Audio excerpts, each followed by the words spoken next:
Top quality और consistent performance के लिए सिर्फ सिल्वर पंप नाम याद रखना। ಉತ್ತರಾಖಂಡ ಮಾದರಿಯಲ್ಲೇ ತೆಲಂಗಾಣದ ಸುರಂಗದಲ್ಲಿ ಕಾರ್ಮಿಕರು ಸಿಲುಕಿದ್ದಾರೆ. ಸುರಂಗದ ಒಳಗಡೆ ಸಿಲುಕಿರುವ 8 ಕಾರ್ಮಿಕರು ಬದುಕುಳಿಯುವ ಸಾಧ್ಯತೆ ಕಡಿಮೆ ಅಂತ ಹೇಳಲಾಗ್ತಾ ಇದೆ. ರಕ್ಷಣಾ ಕಾರ್ಯಾಚರಣೆ ನಡೀತಾ ಇದೆ.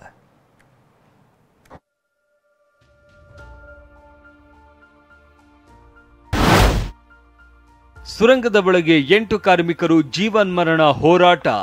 14 ಕಿಲೋಮೀಟರ್ ದೂರದ ಸುರಂಗದೊಳಗೆ 8 ಕಾರ್ಮಿಕರು ವಿಲವಿಲ. ಸತತ 40 ಗಂಟೆಗಳ ಕಾರ್ಯಾಚರಣೆ ನಡೆಸಿದ್ರು ಸಿಗದ ಶುಭ ಸೂಚನೆ. ಇತ್ತ ಕಡೆಯಿಂದ ಕೂಗ್ತಾ ಇದ್ರು, ಅತ್ತ ಕಡೆಯಿಂದ ಯಾವುದೇ ಪ್ರತಿಕ್ರಿಯೆ ದೊರೆಯುತ್ತಾ ಇಲ್ಲ. ಮನೋಜ್, ಶ್ರೀನಿವಾಸ್, ದ್ವಿವೇದಿ. ತೆಲಂಗಾಣದ ನಾಗರ್ ಕರ್ನೂಲ್ ಜಿಲ್ಲೆಯಲ್ಲಿ ಇರುವ ಶ್ರೀಶೈಲಂ ಎಡದಂಡೆ ಕಾಲುವೆ ಯೋಜನೆ ಕಾಮಗಾರಿ ವೇಳೆ ಸುರಂಗದ ಒಳಗಡೆ ಮೇಲ್ಪದರ ಕುಸಿದಿದ್ದು ಬೋರಿಂಗ್ ಮೆಷಿನ್ನಿಂದ ಸುರಂಗ ಕೊರೆಯುವಾಗಲೇ ಅವಘಡ ಸಂಭವಿಸಿತ್ತು. 8 ಕಾರ್ಮಿಕರು ಒಳಗಡೆ ಸಿಲುಕಿಕೊಂಡಿದ್ದಾರೆ. ಅವರ ರಕ್ಷಣೆಗೆ ಎನ್ಡಿಆರ್ಎಫ್, ಎಸ್ಡಿಆರ್ಎಫ್ ಸೇನೆಯ 8 ಮಂದಿ ನಿರಂತರ ಕಾರ್ಯಾಚರಣೆ ನಡೆಸ್ತಾ ಇದ್ದಾರೆ. ಈವರೆಗೆ ಘಟನೆಗೆ ಸಂಬಂಧಿಸಿದ ಸ್ಥಳದಿಂದ 150 ಮೀಟರ್ ದೂರದವರೆಗೆ ರಕ್ಷಣಾ ತಂಡ ತಲುಪಿದೆ.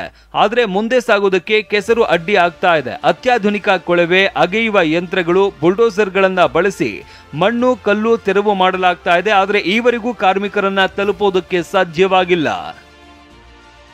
ಸುರಂಗದ ಒಳಗಿನಿಂದ TV9 ಗ್ರೌಂಡ್ ರಿಪೋರ್ಟ್. ಸುರಂಗದ ಒಳಗಿರುವ ಪೈಪ್ ಮೂಲಕ ಆಮ್ಲಜನಕ ರವಾನೆ ಮಾಡಲಾಗ್ತಾ ಇದೆ. ಬೆಳಕಿಗಾಗಿ ತಾತ್ಕಾಲಿಕ ವಿದ್ಯುತ್ ಸಂಪರ್ಕ ವ್ಯವಸ್ಥೆ ಮಾಡಲಾಗಿದೆ. ಈ ಬಗ್ಗೆ TV9 ಸುರಂಗದ ಒಳಗಿನಿಂದಲೇ ಗ್ರೌಂಡ್ ರಿಪೋರ್ಟ್ ಮಾಡಿದೆ. ಕಾರ್ಮಿಕರು ಒಳಗಿದ್ದಾರೆ. ಅವರಿಗೆ ಇಲ್ಲೊಂದು ಸುರಂಗದೊಳಗೆ ಪೈಪ್ ಇದೆ. ಈ ಪೈಪ್ ಮೂಲಕ ಆಕ್ಸಿಜನ್ ರವಾನೆ ಮಾಡಲಾಗ್ತಿದೆ. ದೇಶದ ತಜ್ಞ ಇಂಜಿನಿಯರ್ಗಳು ಇಲ್ಲಿ ಶ್ರಮ ವಹಿಸ್ತಾ ಇದ್ದಾರೆ. ಕಾರ್ಮಿಕರನ್ನ ಹೊರಗೆ ಕರೆತರಲು ಪ್ರಯತ್ನ ಮಾಡ್ತಾ ಇದ್ದಾರೆ. ಕಾರ್ಮಿಕರ ಬದುಕುಳಿಯುವಿಕೆ ಬಗ್ಗೆ ಸಚಿವರ ಅನುಮಾನ. ನೀರಾವರಿ ಸಚಿವ ಉತ್ತಮ್ ಕುಮಾರ್ ರೆಡ್ಡಿ ಖುದ್ದು ಸ್ಥಳಕ್ಕೆ ತೆರಳಿ ರಕ್ಷಣಾ ಕಾರ್ಯಾಚರಣೆ ಪರಿಶೀಲಿಸಿದ್ದಾರೆ.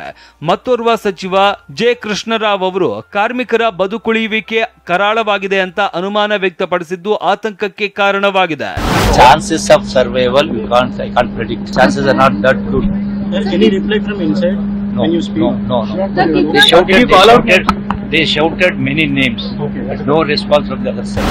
ಈ ಮಧ್ಯೆ ಸಿಎಂ ರೇವಂತ್ ರೆಡ್ಡಿ ರಕ್ಷಣಾ ಕಾರ್ಯಾಚರಣೆ ಕುರಿತು ಸತತವಾಗಿ ಮಾಹಿತಿ ಪಡೆದುಕೊಳ್ತಾ ಇದ್ದು ಹೆಚ್ಚುವರಿಯಾಗಿ ನೌಕಾಸೇನೆ ತಂಡವನ್ನ ನಿಯೋಜಿಸುವುದಾಗಿ ಹೇಳಿದ್ದಾರೆ.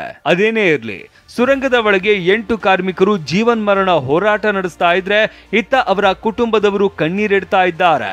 ಇಂದಾದ್ರೂ ರಕ್ಷಣಾ ಕಾರ್ಯಾಚರಣೆ ಸಕ್ಸಸ್ ಆಗುತ್ತಾ ಅಂತ ಕಾದು ನೋಡಬೇಕಿದೆ. Bureau report TV9.